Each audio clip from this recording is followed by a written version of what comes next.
ஜிடோகா அப்படிங்கிறத automatic method அப்படின்னு சொல்லிட்டு சொல்லுவாங்க.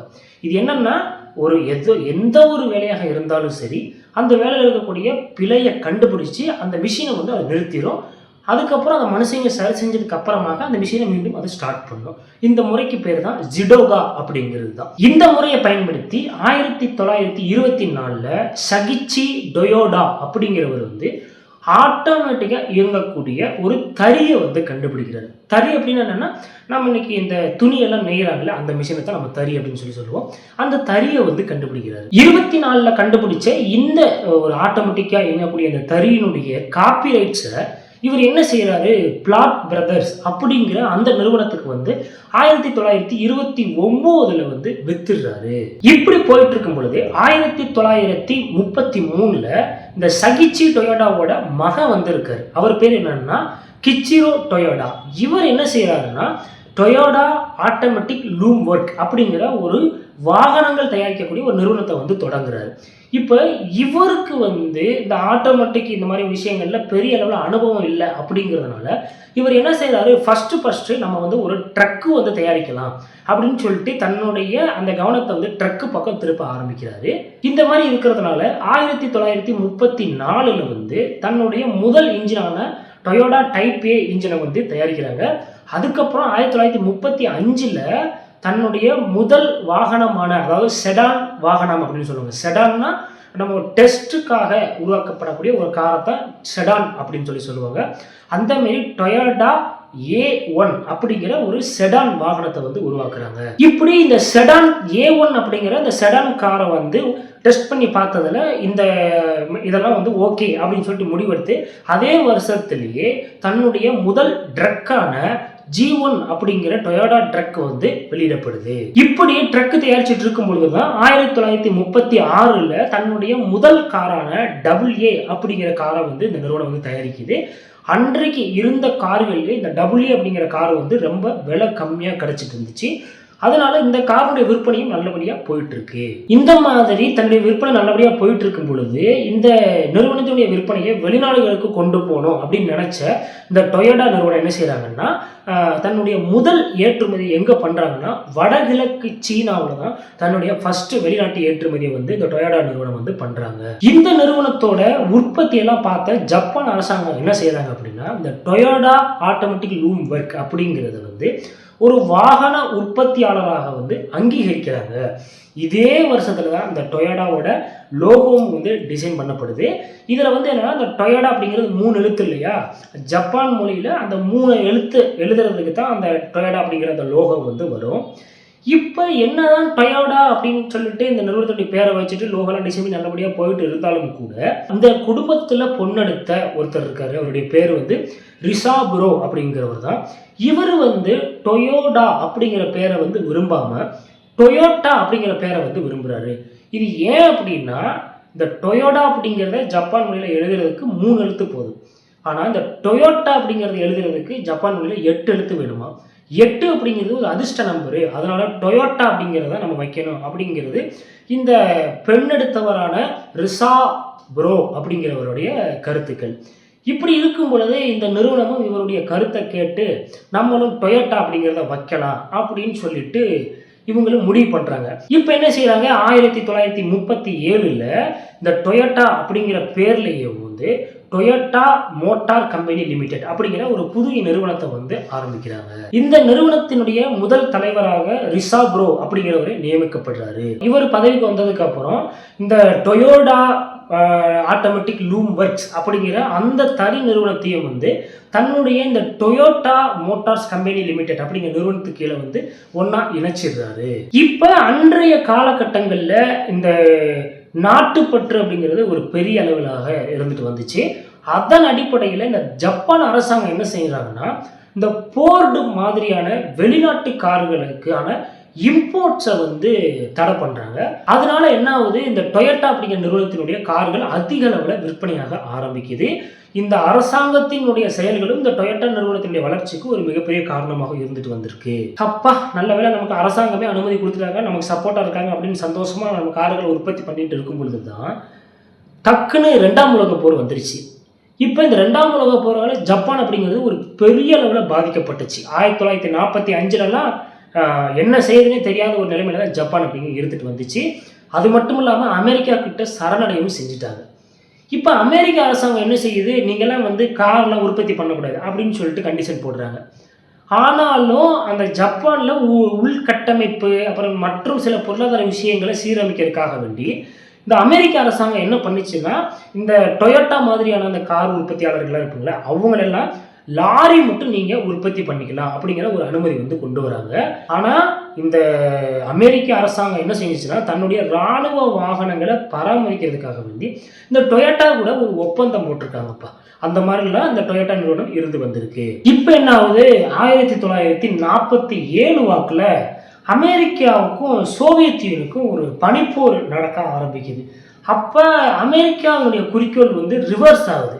அதாவது அடிச்சு ஜப்பான் மக்களை திருத்துறதுக்கு பதிலாக ஜப்பானை வந்து ஒரு பொருளாதார ரீதியாக நல்ல இடத்துல வளர்க்கணும் அப்படிங்கிற ஒரு நிலைமைக்கு வந்து அமெரிக்கா வந்து வந்துருச்சு. அதுக்காக அமெரிக்க அரசாங்கம் என்ன செய்யுதுன்னா, 1949ல் இந்த உற்பத்தியாளர்களை கார் உற்பத்தி பண்றதுக்கு அனுமதிக்கிறாங்க.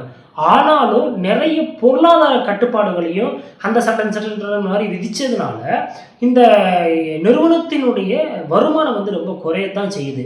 அப்போ அந்த பேங்க் ஆஃப் ஜப்பான் அப்படிங்கிறது இந்த டொயோட்டா அப்படிங்கிற நிறுவனத்துக்கு வந்து கடன் வழங்கி அன்னைக்கு இந்த நிறுவனத்தை வந்து ஒரு பெரிய துயரத்துல வந்து மீட்டு கொண்டு வந்தது அப்படிங்கிறது இந்த பேங்க் ஆஃப் ஜப்பான் அப்படிங்கிற அந்த பேங்க் தான். இப்போ இந்த ஜப்பான் வங்கி அப்படிங்கிற அந்த வங்கியினுடைய நிதியால இந்த நிறுவனம் வந்து ஒரு நல்ல அளவில் டெவலப் ஆகி இருக்கு. அந்த சூழ்நிலையில தான் இந்த கொரியா போரும் நடந்துட்டு இருக்கு. அப்போ அந்த கொரியா பக்கத்துல இந்த ஜப்பான் அப்படிங்கிறது இருக்கிறதுனால என்ன செஞ்சாங்க, ஒரு 1000 லாரிகளை உற்பத்தி பண்ணுறதுக்காக வேண்டி ஒரு ஆர்டர் ஒன்று வருது. அப்போ இந்த ஆர்டர் வந்து இந்த நிறுவனத்தை பெரிய அளவில் வளர்ச்சி அடைய செய்யுது அந்த ஒரு கஷ்ட காலத்தில். இந்த மாதிரி சூழ்நிலைகள் தான் இந்த டொயோட்டா நிறுவனத்தை சேர்ந்த ஒரு முக்கியமான தலைவர்கள்னா அமெரிக்காவுக்கு போய் அங்கே இருக்கக்கூடிய ஃபேக்ட்ரிகள்லாம் பார்த்து என்னென்ன செய்யலாம், ஏதாவது செய்யலாம் அப்படின்னு சொல்லிட்டு ஒரு 2 அமைப்புகளை வந்து நிறுவுறாங்க. அது என்னென்னா டொயோட்டா வே மேனேஜ்மெண்ட். இது வந்து என்னன்னா அந்த மேனேஜ்மெண்ட் சம்மந்தப்பட்ட விஷயங்களை பார்த்துக்கிறோம். அதுக்கப்புறம் டொயோட்டா ப்ரொடக்ஷன் சிஸ்டம் அப்படிங்கிறது இந்த ப்ரொடக்ஷன் சம்மந்தப்பட்டு எப்படி சிக்கனமாக பண்ணலாமா என்ன ஏது அப்படிங்கிற விஷயங்களை பார்த்துக்கிறோம். இந்த 2 அமைப்புகளும் டொயோட்டா நிறுவனத்துக்காக தான். ஆனால் இந்த 2 அமைப்புமே ஒருத்தருக்கு ஒருத்தர் போட்டியாக தான் இருந்துட்டு வந்துட்டு இருக்காங்க. இது வரைக்கும் இப்போ என்ன செய்யுது, இந்த டொயோட்டா நிறுவனம் அப்படிங்கிறது பாடி இருக்கு இல்லையா, இன்ஜின்களை விஷயங்களை மட்டும்தான் இது உருவாக்கும். பாடியை வெளி நிறுவனத்துக்கிட்ட இருந்து வாங்கி தன்னுடைய இன்ஜின் மேலே ஃபிட் பண்ணோம். அப்போ 1952 வாக்கில் என்ன செய்கிறாங்க, நாமளே வந்து பாடியையும் வந்து தயாரிக்கலாம் அப்படின்னு சொல்லிட்டு ஒரு முடிவுக்கு வந்து வராங்க. இப்போ நம்ம நிறுவனத்தோட பாடி தான் இருக்கணும், நம்ம நிறுவனத்தோட இன்ஜின் தான் இருக்கணும். ஆனால் ஜப்பானில் வந்து ரோடு வந்து எதுவும் சரியில்லை, மேடும் பள்ளமாக இருக்குது, அதுக்கு தகுந்த மாதிரி ஒரு காரை உருவாக்கணும் அப்படின்னு சொல்லிட்டு இந்த கிச்சிரோ அப்படிங்கிற அந்த தலைவர் வந்து ரொம்ப நாளாக போராடி இருந்தார். ஆனால் அவருடைய போராட்டம் தோல்வியில் தான் முடிஞ்சு 1952 அவர் இறந்தும் போயிட்டாரு. இதுக்கப்புறம் இந்த நிறுவனம் என்ன செய்யுதுன்னா, தன்னுடைய முழுமையான காரை உருவாக்குறதுக்கான ஒரு முயற்சிகளை ஈடுபடுது. அந்த காரினுடைய பேர் என்ன அப்படின்னு சொல்லி பார்த்தா டொயோபெட் கிரவுன் அப்படிங்கிறது தான். இந்த காரை சோதனைக்காக வேண்டி உருவாக்குறாங்க. அதுக்கப்புறம் 1953லலாம் ஒரு சோதனைகளை நடத்தி நல்ல வெற்றிகரமாக முடிஞ்சு 1955ல் டொயோட்டா கிரவுன் அப்படிங்கிற அந்த காரை வந்து வெளியிடுறாங்க. இந்த கார் தான் டொயோட்டா நிறுவனத்தால் முழுமையாக உருவாக்கப்பட்ட கார். இதுக்கு முன்னாடி வரைக்கும் வந்த கார்கள் எல்லாமே இன்ஜின் மட்டும்தான் டொயோட்டா நிறுவனத்துக்கானதாக இருக்கும், மற்றதெல்லாம் வேற நிறுவனத்திலிருந்து வாங்கி அதை ஃபிட் பண்ணி தான் வந்திருக்கு. டொயோட்டா கிரவுன் அப்படிங்கிற கார் வந்து நல்லபடியாக விற்பனை ஆகிட்டு இருக்கு. எந்த அளவுக்கு அப்படின்னு சொல்லி பார்த்தீங்கன்னா, பிரேசில் நாட்டில் தன்னுடைய வெளிநாட்டு தொழிற்சாலை நிறுவுற அளவுக்கு இந்த கிரவுன் காரை வச்சு இந்த டொயோட்டா நிறுவனம் அப்படிங்கிறது ஒரு பெரிய அளவில் வளர்ந்துருச்சு. இதுக்கப்புறம் என்ன நடக்குது அப்படின்னா, 1960ல் ஜப்பான் அப்படிங்கிறது நல்லா டெவலப் ஆயிருச்சு. தன்னுடைய வெளிநாட்டு தொழிற்சாலையை நிறுவுறது, அங்கே என்னென்ன தேவைகள் அதுக்கு தகுந்த மாதிரி கார்களை விற்பனை பண்ணுறது, உற்பத்தி செய்கிறது, இந்த மாதிரியான எல்லா நடவடிக்கைகளையுமே இந்த டொயோட்டா நிறுவனம் வந்து எடுத்துகிட்டு வருது. ஆனால் இந்த சூழ்நிலையில தான் ஜப்பானுடைய வாகன அந்த மார்க்கெட் இருக்கு இல்லையா, அதை வந்து வெளிநாட்டு கார்களுக்காக நாங்கள் ஓப்பன் பண்ணுறோம் அப்படின்ட்டு அந்த ஜப்பான் அரசாங்கம் வந்து அறிவிச்சது. ஏன்னா அந்த ஃபாரின் கார்களை இம்போர்ட் பண்ணுறதுக்கு நிறைய கட்டுப்பாடுகளை வீச்சனால தான் அந்த டொயோட்டா நிறுவனம் அப்படிங்கிறது ஒரு பெரிய அளவில் வளர்ந்துச்சு அப்படிங்கிறத நம்ம பார்த்துருப்போம். ஆனால் இப்போ அதே ஜப்பான் அரசாங்கம் வந்து என்ன செய்யுது, கேட்டை வந்து ஓப்பன் பண்ணது வெளிநாட்டு கார்களுக்காக வேண்டி. அப்போ இந்த டொயோட்டா நிறுவனம் என்ன செய்யறாங்கன்னா, லாரி மற்றும் பேருந்துகள் உருவாக்குறதுல ரொம்ப ஃபேமஸான ஹினோ மோட்டார்ஸ், டாய் ஹட்சு அப்படிங்கிற இந்த 2 நிறுவனத்து கூட ஒரு ஒப்பந்தத்தை போடுறாங்க. இந்த 2 நிறுவனத்தையும் தன்னுடைய டீமுக்குள்ள எடுத்துட்டு வந்ததுனால இந்த நிறுவனம் வந்து ஒரு மிகப்பெரிய ஒரு வாகன சந்தையாக உருவெடுத்தது. இந்த மாதிரி தன்னுடைய நிறுவனங்கள் அடுத்தடுத்த விரிவாக்கத்தை பண்ணிட்டு இருக்கும் பொழுது தன்னுடைய தலைவர்களும் நிறைய மாறிட்டு வந்துட்டு இருக்காங்க.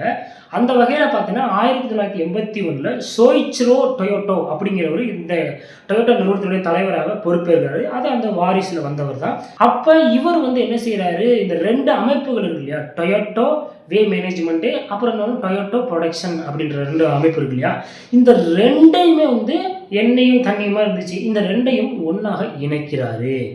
இப்ப 1982 வாக்குல இந்த நிறுவனத்தினுடைய பேரை வந்து மாத்துறாங்க. என்னன்னு இருந்துச்சு, டொயோட்டோ மோட்டார்ஸ் கம்பெனி லிமிடெட் அப்படின்னு இருந்துச்சு, அதை டொயோட்டோ மோட்டார் கார்பரேஷன் அப்படின்னு சொல்லிட்டு மாத்துறாங்க.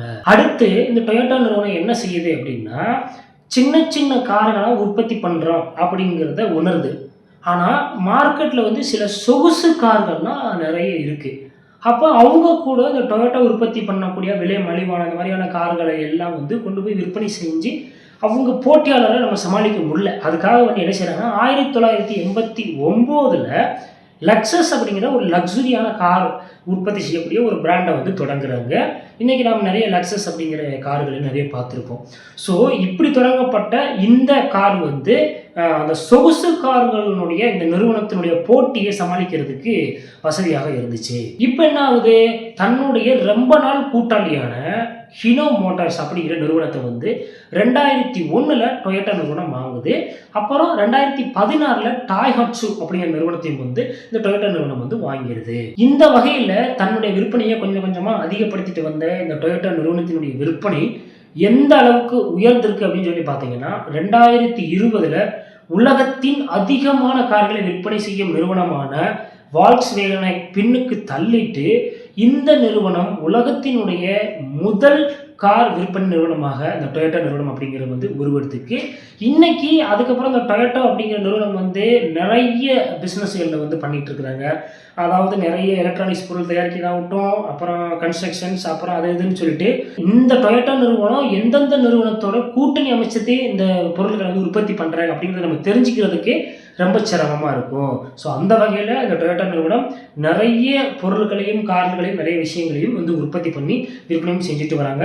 இன்றைய அளவில் இந்த டொயோட்டா நிறுவனம் தான் உலக அளவில் நம்பர் 1 இடத்துல இருக்குது கார் விற்பனையில்.